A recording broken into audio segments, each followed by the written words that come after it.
Kamu. Jie Tian berbalik dan melihat ke arah Chu Feng yang datang di belakangnya pada waktu yang tidak diketahui, pada awalnya tidak percaya. Namun segera dia menyadari bahwa Chu Feng memiliki kekuatan teleportasi di sekujur tubuhnya. Formasi teleportasi. Ternyata Chu Feng juga punya rencana cadangan. Selama pertempuran sebelumnya, Jie Tian berpura-pura telah mengerahkan formasi pemanggilan neraka ke tahap tengah, tetapi sebenarnya mengerahkannya ke tahap selanjutnya. Tapi Chu Feng juga meninggalkan rencana cadangan. Dia punya rencana cadangan. Dia tidak hanya mengatur formasi untuk meningkatkan kekuatan tempur, tetapi juga diam-diam mengatur formasi teleportasi. Tapi bagaimana formasi teleportasi ini diatur?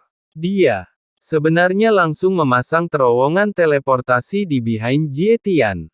Luar biasa. Hanya saja orang-orang di luar kita tidak menyadarinya, tapi dunia juga tidak menyadarinya. Para penonton akhirnya mengerti mengapa Chu Feng bisa begitu cepat, dia tiba di belakang Jie Tian. Namun mereka merasa luar biasa bahwa ini adalah sesuatu yang mustahil untuk dicapai. Apakah kamu masih menggunakan perintah berkat kekuatan tempur? Chu Feng, kamu tidak bisa menang dengan kekuatan. Meskipun Jie Tian dikalahkan, dia memiliki cibiran di wajahnya dan tampak tidak yakin. Apa maksudmu? Saat Chu Feng berbicara, sebuah tanda terbang dari tangannya, itu adalah tanda berkat kekuatan tempur. Perintah pemberkatan kekuatan tempur masih ada, dan tidak ada perubahan dari sebelumnya. Siapa yang tahu apakah ini benar atau tidak? Tapi Jie Tian menyatakan keraguannya. Demikian pula, pihak lain merasa skeptis. Urutan pemberkatan kekuatan tempur terlihat sama seperti sebelumnya, dengan keterampilan pemalsuan Chu Feng, seharusnya tidak sulit untuk menempa yang terlihat sama. Kecuali dia bisa memverifikasinya. Namun saat ini, suara formasi terdengar lagi. Penantang gagal, dan pemegang medali emas terus memegang medali emas bebas kematian. Perintah pemberkatan kekuatan tempur juga ditarik. Setelah suara itu jatuh, perintah pemberkatan kekuatan tempur terbang tinggi ke langit dan kemudian menghilang. Semua orang terkejut. Tidak perlu verifikasi, suara formasi adalah bukti terbaik. Chu Feng dia sebenarnya tidak menggunakan perintah pemberkatan kekuatan tempur, dan mengatur formasi teleportasi seperti itu tanpa ada yang menyadarinya. Seberapa kuatkah pengendalian penghalang ini? Pada saat ini, ruang formasi menghilang. Chu Feng dan Jie Tian keduanya langsung terlihat di aula. Kecelakaan. Tapi saat berikutnya, rantai yang tak terhitung jumlahnya terbang keluar dari sekitar aula, dan pada saat yang sama, tekanan yang mengerikan juga menutupi seluruh aula. Ribuan sosok di Istana Suci Tujuh Alam muncul pada saat yang bersamaan. Pemimpinnya adalah Ling Muzi sesepuh tingkat suci. Hei, bukankah ini mata spiritual sesepuh tingkat suci? Apakah kamu belum mati? Chu Feng tersenyum pada mata spiritual itu. Chu Feng, aku tidak pernah mengira kamu akan berani tampil di hadapanku. Mata Ling dingin. Dia masih ingat kebencian Chu Feng saat dia membuat keributan besar di Istana Suci Tujuh Alam. Apa yang dapat kamu lakukan jika aku muncul di hadapanmu? Bisakah kamu menangkapku? Chu Feng tampak menghina. Sikap itu sama sekali mengabaikan sesepuh suci ini. Kamu sudah menjadi kura-kura di dalam guci, kata Ling Muzi. Benarkah? Kalau begitu kamu tidak menginginkan nyawa tuan mudamu Jie Tian. Saat Chu Feng berbicara, dia ingin mengayunkan pedang panjang yang menembus dada Jie Tian dan menyiksa Jie Tian. Dia adalah seseorang yang ingin menggunakan Jie Tian untuk mengancam rumah suci Tujuh Alam. Tapi di saat yang sama, formula ajaib Ling Muzi ditekan, dan rantai penghalang yang menghalangi Chu Feng terbang langsung menuju Chu Feng seperti pedang terbang. Kecepatan itu sebenarnya jauh lebih cepat dari kecepatan menggambar pedang Chu Feng. Inilah kesenjangan dunia. Oleh karena itu, sebelum Chu Feng menyiksa Jie Tian, rantai penghalang telah melewati leher Chu Feng. Namun saat berikutnya, semua ahli yang hadir merasa sedikit bingung.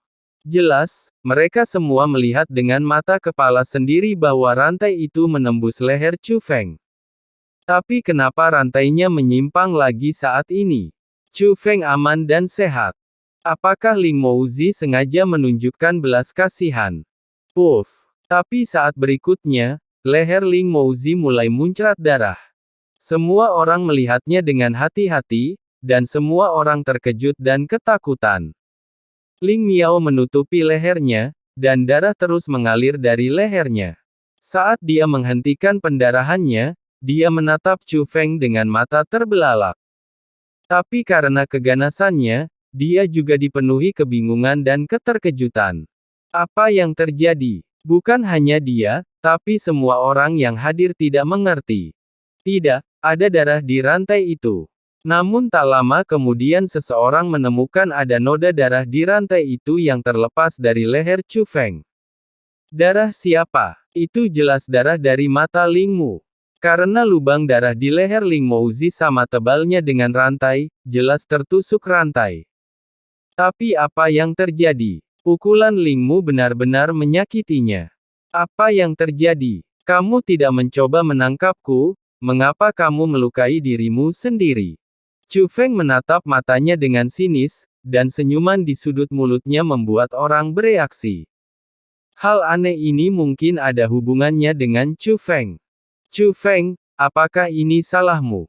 Orang lain di Istana Suci Tujuh Alam bertanya dengan kejam. Aku bilang tidak, apakah kamu percaya? Chu Feng menyipitkan matanya. Setelah mengatakan ini, Chu Feng mengangkat pedang penghalang di tangannya. Darah berceceran, dan pedang penghalang Chu Feng keluar dari tubuh Jie Tian. Tapi itu sudah dipotong. Potong bahu Jie Tian dari dalam keluar. Jie Tian meringis kesakitan, tapi tidak berteriak. Oh, aku bisa menanggungnya. Chu Feng tersenyum tipis, dan kemudian pedang penghalang jatuh lagi, kali ini menembus dada kanan Jie Tian. Kamu mencari kematian. Melihat bahwa Chu Feng benar-benar menyiksa Jie Tian di depan mereka. Ratusan spiritualis dunia Istana Suci Alam Ketujuh yang hadir mengambil tindakan pada saat yang sama, mereka semua mengerahkan formasi senjata mereka dan menyerang Chu Feng pada saat yang bersamaan.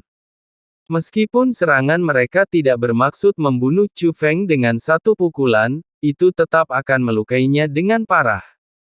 Mereka menyadari keanehan Chu Feng, dan dunia ada di tangan Chu Feng.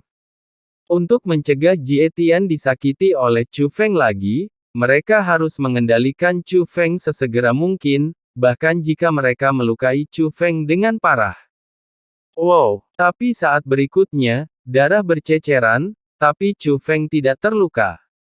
Dan melihat ratusan spiritualis dunia yang menyerang Chu Feng, mereka terluka parah. Dan cedera mereka sangat cocok dengan pelanggaran mereka. Itu memang Chu Feng. Apa yang terjadi? Apakah itu medali emas untuk kekebalan dari kematian? Atau apakah dia punya kartu truf penyelamat nyawa lainnya? Pada saat ini, Istana Suci Tujuh Alam juga panik, dan tidak berani mengambil tindakan gegabah lagi. Karena jika mereka menyerang Chu Feng, merekalah yang akan terluka. Ada apa? Teruskan. Ayo, terus tangkap aku. Apakah menurutmu ini wilayahmu? Sekelompok idiot sombong, ini adalah wilayah sekte dunia bela diri leluhur. Chu Feng memandang Qi dengan sinis. Semua orang di rumah Jie Seng. Dia sekarang memiliki keyakinan mutlak. Karena dia tahu betul bahwa dia mampu menghindari rasa sakit hati. Justru karena medali emas bebas kematian yang diterimanya. Dia telah mencapai tingkat kekebalan tertinggi dari medali emas kematian. Dengan medali emas tingkat bebas kematian ini, Anda bisa aman bahkan jika Anda menghadapi formasi dalam sekte dunia persilatan leluhur.